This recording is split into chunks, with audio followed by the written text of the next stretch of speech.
ano nito, tawag nito, para masabi natin sa ating mga kababayan, paano nyo po ito nakuha ng mga impormasyon? Well, alam mo, Admar, ano? Itong mga information naman galing din sa mga reliable sources eh. Kaya, ayun, hindi ko naman pwedeng banggitin sa inyo kung kanino ko nalaman, paano ko nalaman, kasi it will compromise also the identity of my sources, of my informants. Pero, very reliable yung mga informants dito, Admar. Opo, si Jade po ito, Mayor. Opo. Mayor. I'm sorry, Jade. Yes, Jade, yes. sorry, Yes po. Jade. It's okay po, Mayor. Ito pong 777, ano ho ba ito, Mayor? Po, pwede nyo pong maipaliwanag muli sa ating mga kababayan? Tuwing sasama, kasi may mga provincial sortie si Speaker. At every time na may yung mga sumasama doon na mga congressman, para ma-incentivize silang sumama, tatanggap ilan ng 7 million na AIC, 7 million na MAIP. Ito yung sa medical, for indigenous medical assistance for indigenous patients. At yung TUPAD, 7 million din yun. Pero yung AIC, pwede mong i-convert into AKAP din. Nasa iyo rin yun kung gusto mo ba AIC or AKAP. Basta ang total nun is 21 million. Opo, at itong pamimigay ng ganito, nagsimula pa last year pa, Mayor, o nung mga matagal na itong nangyayari? Last year pa. Last year ko nalaman eh. Last year namin nalaman. Siguro mga last quarter na yata last year. At kung sakaling nakadalawa ka o nakatatlo ka, 3 times 21. Kung naka-4 ka, 4 times 21. Kung naka-6 ka, 6 times 21. Kaya lang, nung dumami na ang gustong sumama, nilimit na lang sa maximum ka na lang, maski ilang beses ka sumama, basta maximum ka na lang, 4 times 21, so 84 million. Opo, itong nababanggit po ninyong mga halaga, napupunta ito direkta mismo sa mga kongresista. Bukod pa ito doon sa mga malalaki nilang larawan at nilalagay doon sa pagdidistribute ng mga ng AKAP. O naman, iba pa yung EPAL nila. Iba pa yung pang-EPAL nila, syempre. Iba pa yung paparamdam nila sa mga tao na kumbaga parang sa kanila. Kumbaga mag-i-insinuate sila kung ano-ano mga sasabihin nila para ang mga tao talagang indebted sa kanila. Tapos during the actual na payout distribution, patuloy mga kampanya pa. Dadalhin pa nila yung ibang mga kandidato nila para magsasalita muna bago payout. Yung mga tao naman nababagot na. Ano ba to? Sabi, nababagot na sila syempre. Kasi sa sistema namin, karamihan kami sa mga mayors good governance. Usually, during payout, pupunta lang kami doon for documentation. Pero we usually stay there for about 2 minutes lang. Ang sasabihin lang namin, itong pera na ito galing sa pasalamatan yung mga katabi nyo kasi yan ang pera na ito galing sa mga taxpayers. Sa mga taxpayers, kaya pasalamatan yung mga katabi nyo at sa ganyan sa kanila galing. Kaya thank you for paying your taxes. After that, maalis na kagad kami. Hindi na kami sumasali doon sa payout. Opo. Trabaho na ng DSWD, yung City Social Welfare o yung DOLE. Yun ang trabaho nila yun. Sa kanila na yan. Very efficient naman nila. May sistema naman na maayos. Kaya lang kung minsan nakikipag-away pa itong mga congressman kasi pinagsasabihan din sila ng DSWD at yung DOLE na bawal. Pero ini-insist pa rin nila na hindi, kami yung magawa. Kaya siyempre, hindi naman makaimik yung mga bata. Kaya, kumbaga, tolerance na lang. Oh, yun ang malungkot, Mayor, dito nga po sa ibinunyag po ninyo dahil lumalabas nga sa survey, maraming nagsasabing naghihirap na sila. Yung ilang mga kongresista, marami, kung hindi man ilan, na kumukuha ng pera ng bayan. Mayor, gaano ba kahalaga? Paano ba natin ito mai-correct, maiwasto na yung ating mga kababayan ay hindi sila maniniwala doon basta-basta o kikilatisin nila itong mga kongresistang ito na kanilang iboboto lalo na eleksyon ngayon? Pero kailangan malaman ng taong bayan na ganito yung scheme nila. Hindi pa yan ang ginagawa nila. Pag distribution, kukunin pa yung mga cellphone numbers, kukunin nila lahat, ililista lahat yan. No? Para pagdating na ng election, ite-text nila, Ganun eh, ganun eh. Ang sistema talaga para kunin lahat yung mga personal information about a particular beneficiary. Lalo-lalo na yung cellphone. Kukunin nila lahat yung para i-text nila. Kausap ko naman yung mga sources na gumagawa niyan. Kaya sila mismo nagkwento sa akin. Talagang kailangan ng taong bayan malaman nila na ito ba ang gusto nyong sistema na pinapaasa na lang kayo instead na livelihood program. Tuturuan kayo para kapag hanap buhay kayo para maging sustainable siya, long term ang impact. Hindi na lang aasa ka na lang sa ayuda. Ang masama pa, yung ayuda, palalabasin pa nila na parang pera nila. Pangalawa, sa ngayon, panahon na to, yung pala ang nilalabas nitong mga tiwaling, mga corrupt na politician na to, hindi pa nila nilalabas yung mga ninakaw nila, yung mga yung mga porsyento nila. Hindi pa nila nilalabas yun kasi ito palang nilalabas nila, itong mga ayuda na to na galing nabigay sa kanila. No? Yung mga ninakaw pa nila, marami pa sila dyan, contractor pa. Yung iba dyan, supplier pa. Yung mga tatlo na triple whammy na May porsyento na, sila pa yung contractor, sila pa yung supplier. Kaya isipin nyo na lang kung gaano katindi na yung sistema. Ganyan nakakurap yung sistema, hindi na lang tayo iinit. Tatahimik na lang tayo. 5 years from now, 10 years from now, sino maghihirap? Di ba itong mga bata? Itong mga bata ngayon, mga generation ngayon. Yung mga future generations natin or young generations today, sila maghihirap. Saan pupunta pag nagkagulo? Saan pupunta itong mga kongressista? Sino unang lalayas sa ating bayan? Sa tingin nyo, sino unang lalayas? Nag-uurahan na pumunta sa airport para makaalis na kagad. Dahil marami na rin silang naipon at may pundar sa ibang lugar. Nakabili na ng mga bahay doon. May tatakbuhan na sila. Sino maghihirap? Tayo. Tayo na pinaasa nila. Tayo ang may iwan dito. Tayo maghihirap. Tayo gugupong dito. Yung mga yan, lalayas lahat yung mga yan. Nakakalungkot isipin. Opo. Mayor, dapat ba na, bahagi ba talaga ng papel ng mga kongresista na sila'y andoon mismo sa pagdidistribute ng AKAP? Hindi ho ba ito'y trabaho ng local government unit at mismo yung LGU yung nakakaalam sa kanilang mga nasasakupan? Dapat ganun na sistema, IJ. Dapat ganun talaga sistema. Ibigay sa DSWD o kaya sa DOLE, and then let DOLE and DSWD sila makipag-coordinate sa local government unit.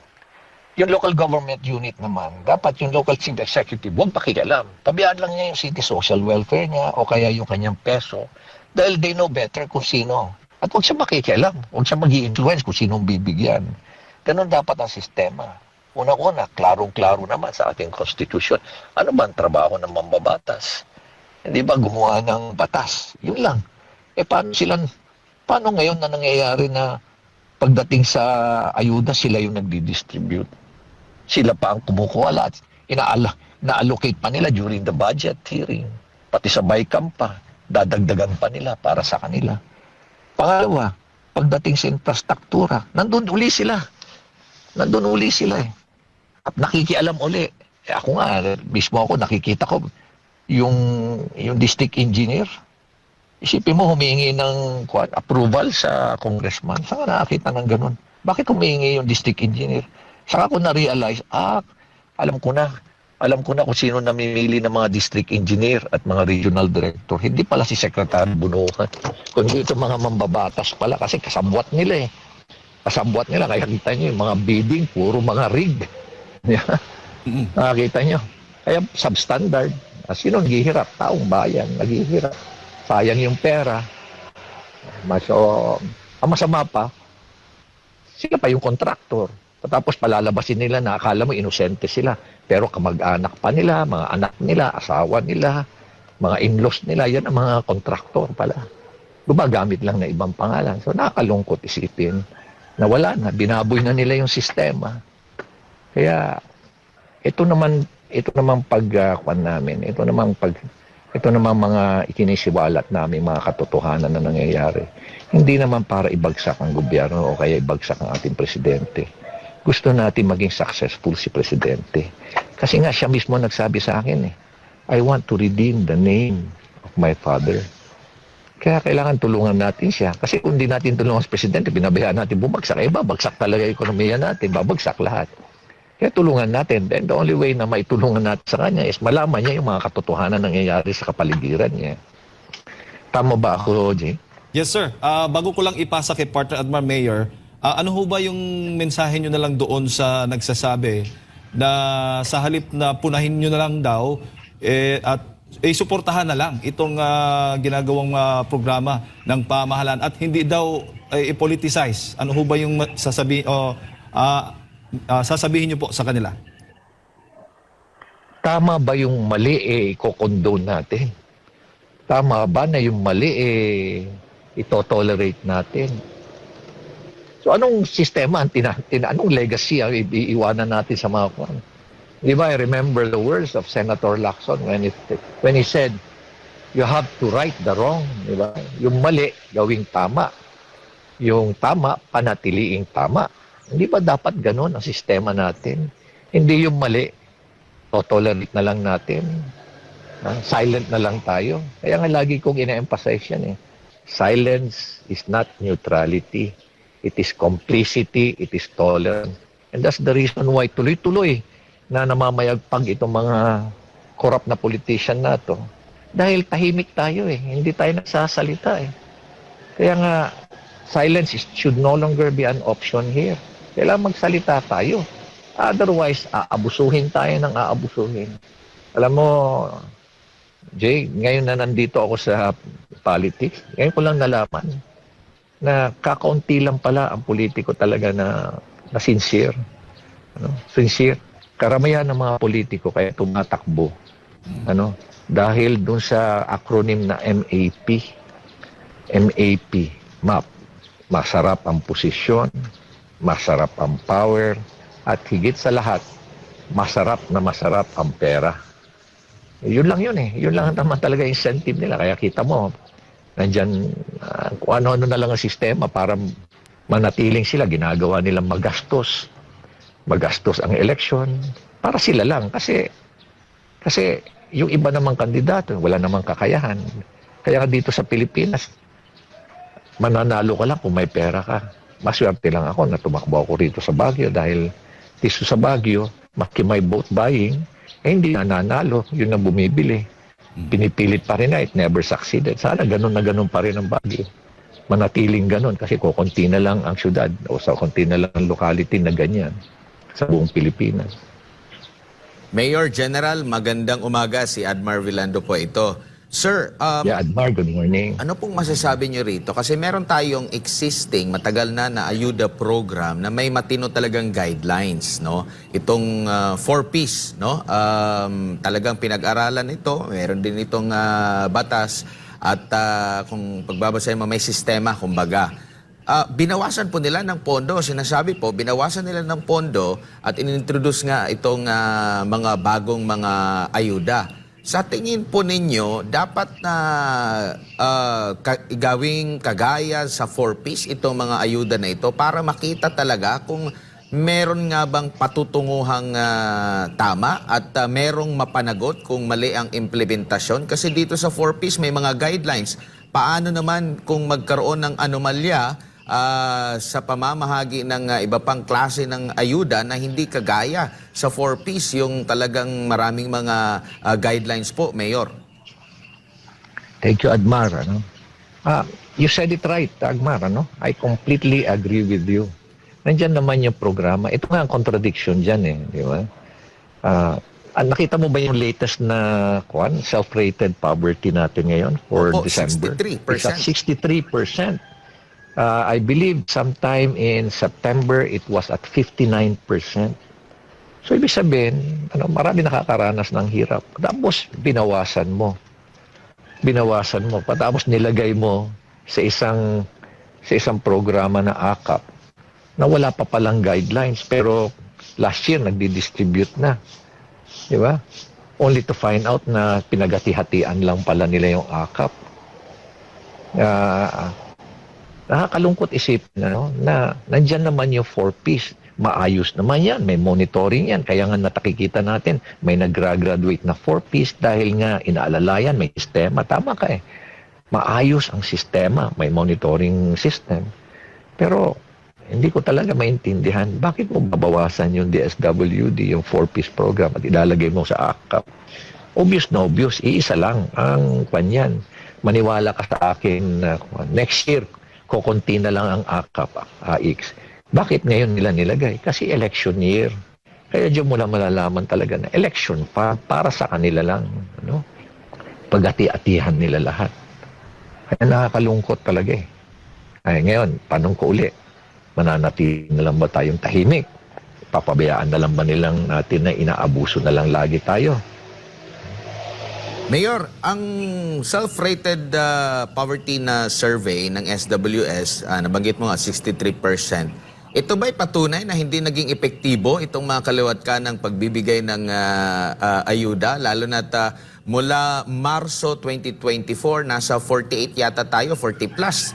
Tapos ngayon, nasa 63%, pinakamataas sa nakalipas na 21 years po, Mayor. Ito ba'y patunay na hindi talaga epektibo itong pamamahagi ng ayuda? Well, it is one of the manifestations. Alam mo naman kasi dapat there's always a science, there should always be a science behind it. Bawat to analyze, 'di ba? Kaya nga may tinatawag na analytics eh. You have to base your decisions on data. At yung figure na yan, that is data, 'di ba? Scientific naman yung pag-conduct din ng survey. Kaya makikita mo talaga na dapat doon lang nila, nakikita na nila na something is wrong with the system. Kailangan talaga ayusin. Kaya lang, syempre, nakakaawa lang si DSWD, nakakaawa lang si Secretary Gatchalian, nakakaawa din sila Secretary Laguesman. Dahil nga, kumbaga, their hands are tied also, especially during budget hearing na itre-threaten sila na we will not approve your budget. Isipin mo, from NEP, sa NEP pala pinag-usapan na yan. Iyan na yung budget ng presidente. Tapos may budget hearing pa. So much time and effort and money was spent para kausapin yung bawat ahensya, i-justify yung kanilang mga budget. And then finally, pagdating doon sa BICAM, sila-sila na lang ang nagdidesisyon. Tama ba yun? Tama ba yun? Opo. Nakakalungkot nga eh, opo. no? Sige po. Ako nalulungkot talaga ako. Kaya lang, ang problema ko rin naman, kaya rin ako nalulungkot. Inihintay ko rin yung mga kasamahan ko rin sana magsalita din. Kaya lang, kukunti lang kami nagsasalita. So ito, ngayon, binabas na kami na ngayon pinapalabas na korap. Nakakalungkot. Pero laban lang, hindi naman kami hihinto eh. No? Tuloy-tuloy lang ang laban. Opo, ano po masasabi ninyo? Kami naman Opo. Kami naman, sanay kami sa laban eh. Nasugatan na nga kami, di ba? We risk our lives fighting for this country. Ang laban natin dito, hindi lang yung young generation. Survival of our country, yung Pilipinas. Kasi wala naman ng Pilipinas number 1, wala namang Pilipinas number 2. Isa na lang Pilipinas. Opo. Mayor, ano namang masasabi ninyo? Dahil sabi nyo nga, kukonti lang kayo nagsasalita. Dahil nga, merong mga power tripper. Oo nga. Maraming power tripper, di ba? Tapos palalabasin pa nila, ay matatalo lang yan sa kuwan. Sige nga, tignan. Siguro parang ipinapakuha nila na bayaran pala mga tao sa Baguio. Pwede palang bilhin ang mga tao sa Baguio. Ganun ba yung gusto nilang ipamuka sa mga kababayan namin dito sa Baguio? Diba? Opo. Sir.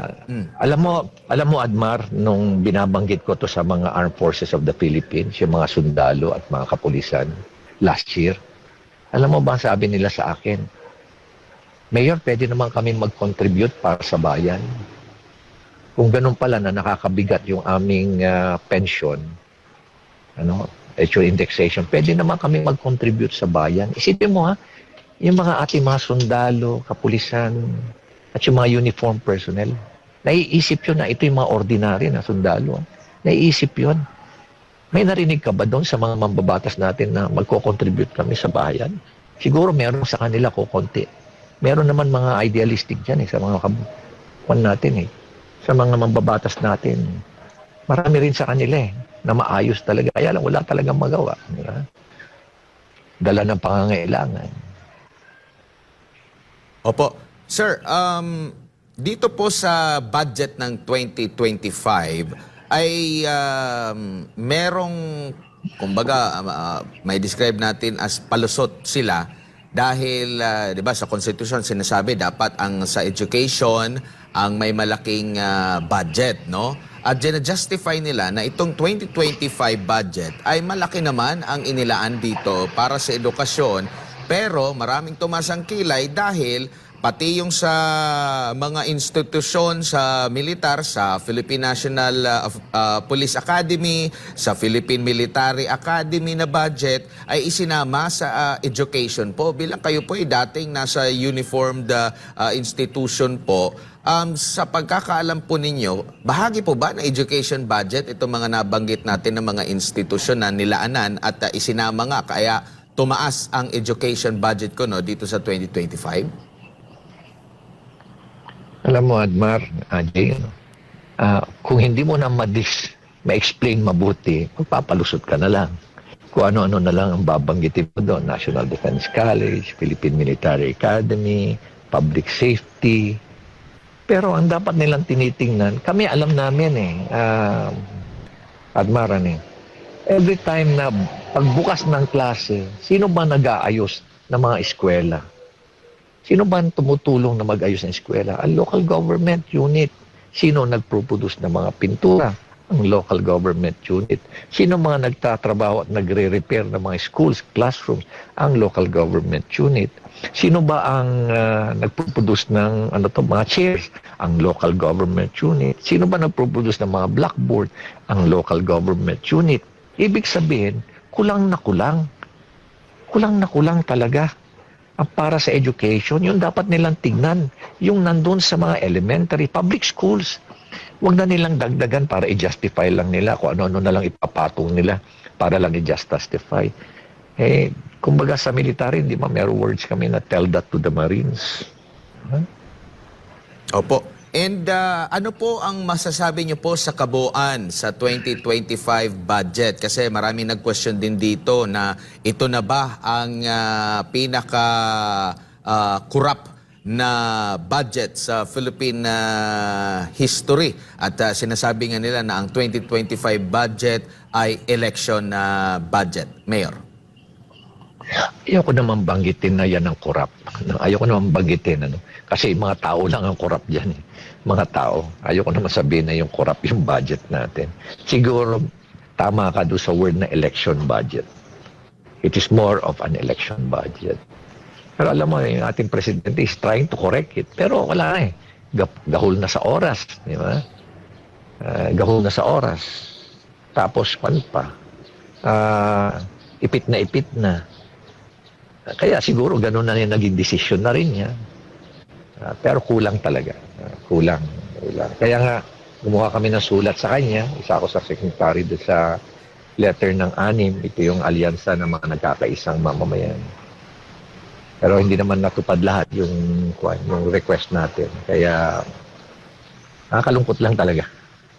Opo. Sir, ang COMELEC po, Commission on Elections, ay inaprubahan, no? Hindi nakasama sa spending ban during election period itong iba't ibang mga ayuda program. Kabilang na po dyan yung kontrobersyal na AKAP sa ating mga kababayan. Pero meron lang silang ipinunto rito na dapat ay walang mga politiko doon sa pamamahagi. Sapat na ba ito? Dahil napapansin natin na meron ding mga nagre-rekomenda, may mga papel na recommended by politiko na ito, dapat mabigyan itong individual na ito, dumaan ito sa opisina namin. Sapat na ba na dapat hindi present ang politiko doon pero meron namang ibang pamamaraan? Paano kaya sa tingin nyo po maiwasan pa itong nasa 2025 budget na hindi talaga mapolitiko na dapat gawin mismo ng Pangulo? Alam mo, Admar, ganito yan Jay, ganito na yan Sa galing na nila, alam mo, napaka-imaginative nila, napaka-creative na nila. Ngayon, pag pupunta ka doon sa opisina, sasabihan ka ng staff, ay, pasensya na ho kayo. Wala na po rito yung pera. Bawal na po kami magbigay ng pera ni Congressman. Kung na lang po, yung pera po ni Congressman, nasa DSWD na lang po. Doon na lang po kayo pumunta. Bibigyan ko na lang po kayo ng, sasabihan na lang po namin sila. Ganun pa rin. Ganun pa rin. So, yun ang mga sistema na siyempre mahihirapan ng DSWD na i-monitor yun. Kaya yung DOLE na i-monitor yun. Pero ganun na yung nangyayari ngayon. Pera ni congressman, pera ni mayor, pera ni governor, ganun na yung sistema eh. Yeah. Opo, Mayor, bilang panghuli na lang po sa akin, ibinalita po kamakailan ng Bureau of Treasury na umabot na sa mahigit 16 trillion pesos yung utang ng Pilipinas sa 2024 ng November, kumpara sa 14 trillion mahigit noong 2023. Tumaas po ito ng halos 2 trillion siguro. And sa kabila nito, merong survey din na tumaas na 63%. Meron pang pang-aayuda. Sa tingin nyo po, sulit yung inutang ng ating bansa? Siguro ang tanong natin yan yung mga inuutang ba natin talaga napupunta sa taong bayan? Napupunta ba talaga sa proyekto? Napupunta sa programa? Di ba merong ang kwan dyan lumalabas na 20% of the budget goes to corruption. Diba? At yung kwenta nga namin na mga projects, programa, almost 30 to 35%. Or sabihin na lang natin, 30 to 40%. Yun na lang ang naiiwan sa project. The rest, merong 7% na pupunta sa tax, may 1% na pupunta sa insurance bond, the rest na pupunta sa bulsa ng mga corrupt na politiko at corrupt na official. Yun ang mga nangyayari dyan Now, just to give you an idea, gaano kabilis ang pagtaas ng ating utang. In 2016, ang ating utang is 5.9 trillion, accumulated for more than 40 years. Okay. After the term, after 6 years, in 2022, after 6 years, ang utang natin 11.7 trillion umalis na si PRRD, Noong December ng 2022, ang utang natin was at 13.4 trillion. Last year, nung 2023, ang utang natin was at 14.6 trillion. Noong 2024, ang ginawa nilang projections sa 2024, ang utang natin by the end of 2024, last year, is 15.38. That was the projection of the Department of Budget. Pero sometime in the last quarter or later part of the third quarter of 2024, they changed yung kanilang projection. Nilagay na nila na 16.06 trillion na ang utang natin. Pero lumalabas na baka mas mataas pa dahil nga hindi pa na-factor in doon yung mga series of mga bagyo na dumaan, di ba? Ang projection nga nila, nung pinoject nila yung 16.06 trillion this year, next year, ang projection ng Department of, yung Bureau of Treasury was 17.58 this year. 17.38 ba o 17.58? Something like that. Pero malamang tataas na. Kaya kung titingnan mo rin, magkano ba ang binabayad natin every year? Okay. Lang sa interest. In 2023, ang binayaran natin for our debt service interest lang, walang bawas sa principal, was 582 billion. Last year, ang inalat ng SAGAA noong 2024, makikita mo SAGAA yun SAGAA naman, yung automatic appropriation, makikita mo doon, debt service interest. Last year was at 670. So that's an additional 90 billion. Pero lumalabas na hindi lang 670 billion ang binayaran natin last year. Mas mataas pa. Kaya nga, ang nilagay nila ngayon sa GAA for debt service, itong year na to, for 2025 is around 877 billion.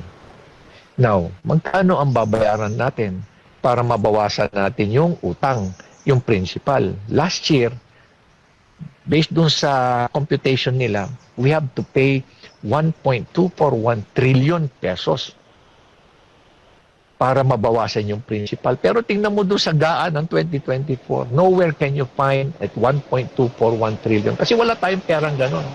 Kaya ibig sabihin, patong lang ng patong yon. Every year, utang tayo ng utang, bulsa naman ng bulsa. Ito mga corrupt na politician, corrupt na government official, palakpak naman sila ng palakpak. Pag nagkagulo, nag-uunahan yan, nalalaya sa ating bansa. Alright, Mayor, huli na lang mula sa akin. Dahil nga noong nakaraang taon, Mayor, maraming nangyari, lalo na doon sa mga ilang mayors, ilang individual o grupo na nagsalita rin tulad po ninyo. At ang nangyari sa kanila, talagang may terminong ginurgor. Posible kaya, Mayor, dahil nga sa pagbubunyag ninyo tungkol nga dito sa katiwalian ng mga kongresista, ganun din po bang mangyayari at nakahanda po ba kayo? Alam mo, alam nyo, may 5 akong 5 kaso, no? May final sa akin. Nagpa-dismiss ko na yung isa, may 4 pa. Ngayon, may pressure kay Kwan, sa ombudsman, siyempre. Alam na natin yan. Pero kaya ba nilang diktahan si ombudsman? No? Very independent-minded din ang ating ombudsman.